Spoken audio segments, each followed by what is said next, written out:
great failure is related to the big success of having so many alternative materials, so many new materials, so many technically available different materials that we don't know how to deal with. And that's the real problem. I mean, we have to acknowledge that as architects, that although we feel that we can manage that, we know a lot about it, we don't know. I mean, and that's the problem. We haven't learned, quick enough. I mean, we're not up to speed. We do contemporary architecture. We're absolutely committed to respond to the modern world in the way that corresponds to our time. I'm not nostalgic at all. I'm just only humbly acknowledging that we failed. I mean, I think we were bound to fail somehow. And I think we look around our built environment and it's a disaster. We have to acknowledge it. We have accomplished many things. The things you've got, water available everywhere. You got, sanitation. You got but still, we have to acknowledge that our built environment is not good. It's not good. It's not as nice as it should be. And I think part of the problem is that we build too much too quickly for too many, and we haven't managed to learn how to do it properly. We should certainly build less. We don't need to build as much, and we have to focus on the real problems, not the problems that are artificially, built just a demand that does not really respond to anything essential. And that's good. It's very much related with sustainability and resources and responsibility.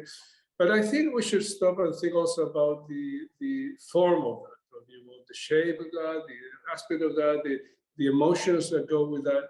So that, yes, perhaps we should slow a bit our ambition to invent something every other day and to surprise ourselves constantly and that perhaps, yes, is something we should do responsibly, along with taking into account the general responsibility of resources we use by doing that. Concrete, yes, concrete is being, of course, a big suspect of being, the great offender. But still, concrete. To me, it depends on how is it used. I mean, if it's meant to be, it's a long-term material. It's like it's like stone. It's an artificial stone, which can be, molded, can be given a form, can be given a continuity that you cannot achieve with stone. And again, if it's used in a way that is meant to last, so it really, then it's about how we use our buildings, how we avoid destruction, unnecessary destruction, or you want capricious destruction. Concrete is a very decent material if it's properly used. Of course it is, and certainly is a very good one when it comes to physical perception and that kind of a quality that I like about the natural things, the natural materials, that they feel like they have been there forever again. Every project is. I always look back at it and say, I keep thinking of things I would change in them and I would have done different. Yeah, I can't help that.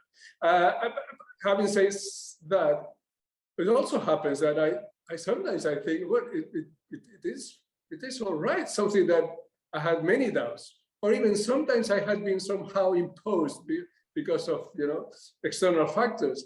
And at the end, you say, well, you see, well, it's not that bad. It went well. So yes, I think our profession also has this is doomed with the fact that of imperfection. It's always every result is always imperfect because we're thinking of our designs are always idealizations of things that we aspire to, and of course, never fully possible.